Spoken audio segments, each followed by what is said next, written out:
Tua yesterday was held his press conference, and I think most of you have heard the press conference. I don't need to play the sound bites. And he was talking a little bit, and one of the questions I was asked is, how are you different now than, let's say, from Alabama and all that. And it's this is a really strange world that we live in now. We live in a world where you can't handle honesty, or you don't want to hear it. It's like telling a bleeding heart Dem what's wrong with your party and the way you people think. It's like telling a Trumpy what's wrong with your party and the way people think. They don't want to hear it. They want to go into their own echo chamber. And I think sometimes Tua is honest to a fault, because since he doesn't tune into the media, he doesn't tune in to social media, all that kind of stuff. He doesn't realize that everything he says gets twisted to against him. That's kind of the way it goes. And it's kind of sad. You know what I mean? Now it's his own fault because he's so ignorant, because he doesn't keep up with what's going around. He doesn't educate himself on how to handle the media and be a little bit more cold. You know what I'm saying?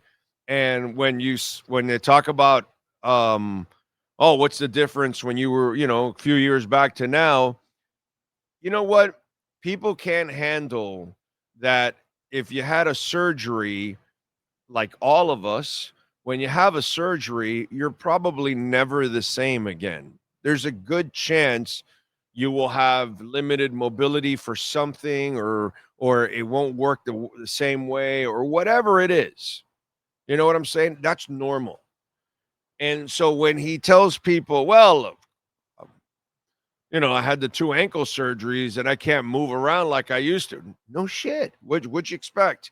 He has titanium wrapped around the ankles so they don't twist again. So, of course, he loses the flexibility.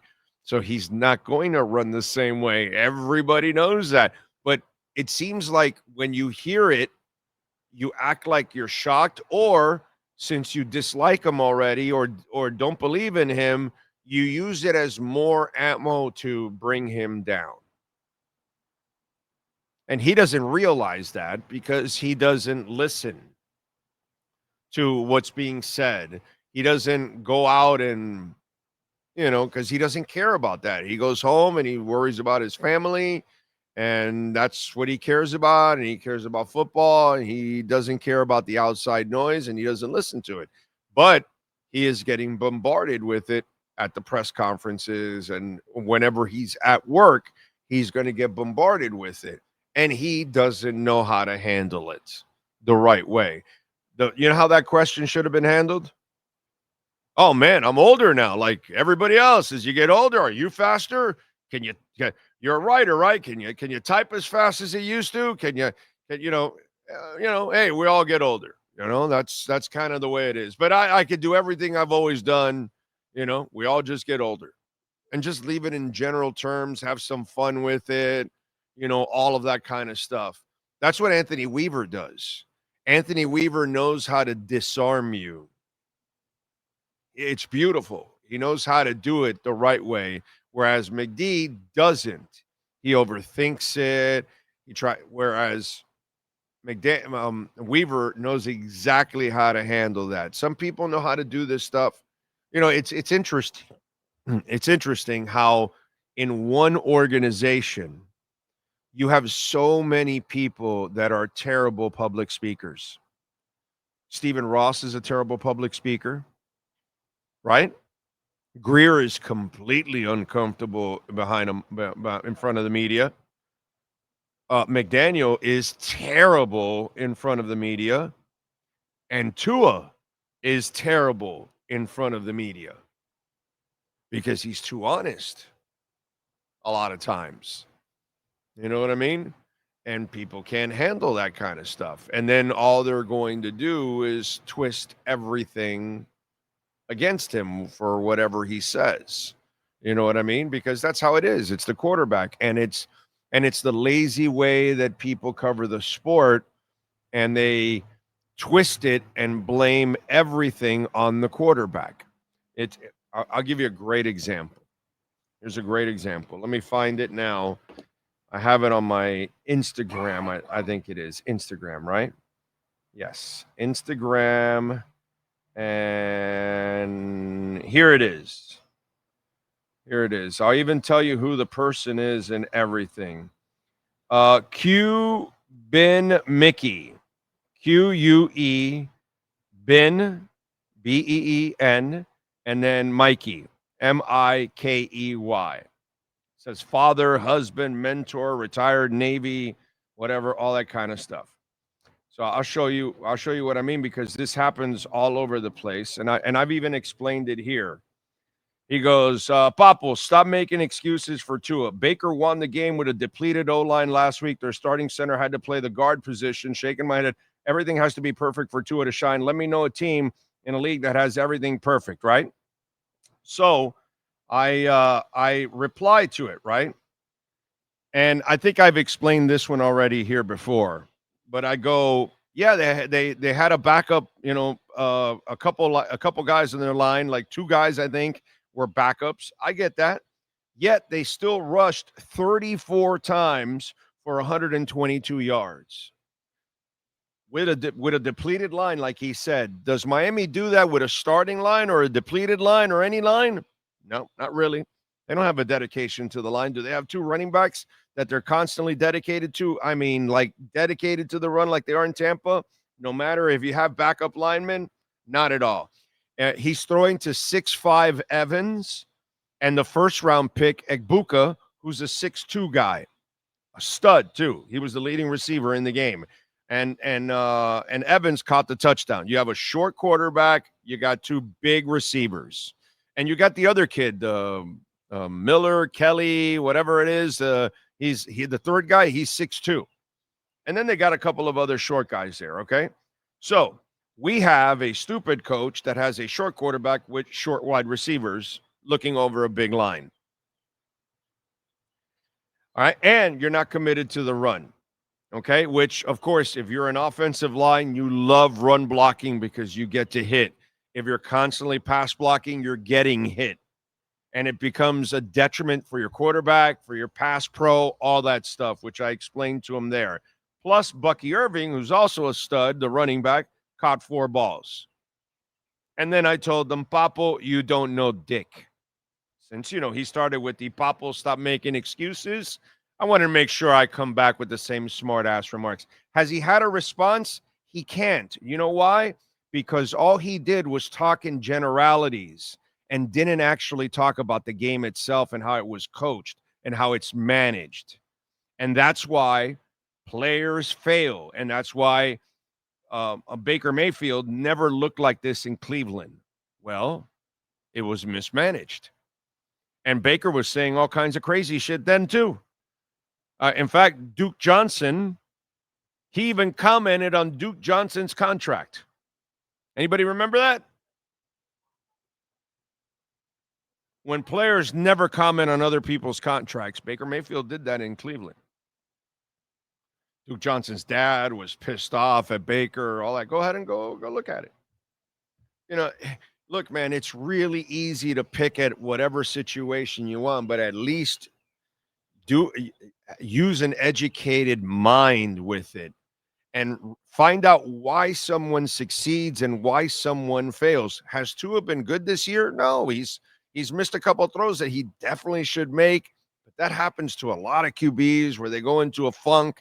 And when your situation is not a good situation and everything's on you when you're not that kind of quarterback anyway, you've got to be like Baker and like Breeze and like Greasy. You've got to be the guy that facilitates but not carries, because that's not who you are. Bob Greasy could not carry jack shit. If you put Bob Greasy in Marino's offense in the 80s, he dies. He looks terrible because that's not what he can do. Bob Greasy cannot stand back there and throw the ball 50 times with no threat of a running game. Neither can Tua. It's not his game. That's not what you want to put them in. Could they once in a while have a successful outing? Sure, they can. But is it something that they're going to have success with continually? Of course not. But the problem is education here. Not enough people understand, including the Miami Dolphins. If you drafted the kid, you got to understand how to succeed with him. In Alabama, they knew how to succeed with him. Here in Miami, you have a head coach that doesn't know how to succeed with him, unfortunately. Just doesn't. And Brock Purdy, when you take away his weapons, he's not going to look the same in San Francisco. But when his line is blocking and he's got guys that can actually make some plays, he can facilitate perfectly, but he's not going to carry you because that's not who he is. And very few quarterbacks in the history of mankind, in fact, no quarterback has carried anybody to a title because it's a team game. But that's kind of, honesty is not good in this world. It's, let me twist it and let me spin it so it fits my narrative, because that's, like that guy, Mickey. He says, oh, Baker Mayfield, but he doesn't talk about the reason why Baker Mayfield is given a chance to succeed, because they built the offense the right way around him. They use the tight ends. Their heavy usage in the running game. Their receivers are tall. Give them range because you got a short quarterback. All of these things are balanced the right way. In our team, you don't run, you can't block, and you don't have big receivers. And he refuses to incorporate big receivers. He also refuses to dedicate himself to the run. So Tua will be a failure here because you don't do what you properly need to do when you have this kind of a quarterback. You can't run a Josh Allen offense or a Lamar Jackson offense with Tua Tagovailoa. You can't run a Dan Marino offense with Tua Tagovailoa.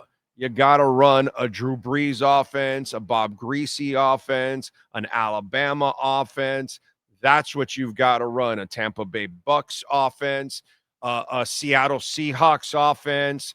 Did they stop running yesterday? Did the Seahawks stop running? No. They kept giving the ball to the guy,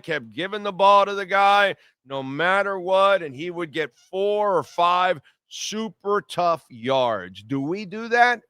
No. But if you want to have a guy like Sam Darnold last night, you better run the ball, dude.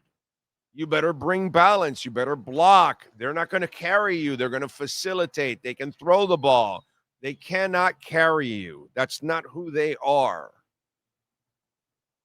So, unfortunately, honesty is not a good thing in this world because everybody's got some kind of an agenda. And the Dolphins failed to compliment Marino, and they're failing to do the same thing here with Tua Tagovailoa. And so they're set for failure. And that's just the facts. Hey, so many of you, did you want to listen to me in the offseason when I told you this was going to be a bad team? No. Didn't want to listen to me, right? Nobody wants to hear the truth. A bunch of you weak-ass Dolphin fans, oh, wow, he's negative. No, dude, I'm being brutally honest. It's not going to be a good season. It's just the kind of the way it is. You don't want to hear the truth. Hey, Tyreek will not get traded. You don't want to hear the truth. Media, fans, whatever, you'll go on your own agenda. That's just kind of the way it is in this world. People don't want to hear the truth. Okay? They drafted the kid and they have failed to build the team around him the way you're supposed to. That's it. That's the bottom line. And when we had Greasy, they built it the right way. And then when Shula had Marino, he tried, but he could not find the complementary pieces that he could with Marino. And he got lazy. And in the end, he didn't really dedicate himself to the run to all hell to make sure that it worked, and it probably would have helped Marino win a title. Maybe it would have made some of the defenses a little better, but unfortunately, if you don't commit, man, you're not going to get it done. It is what it is. This is the Big O Show.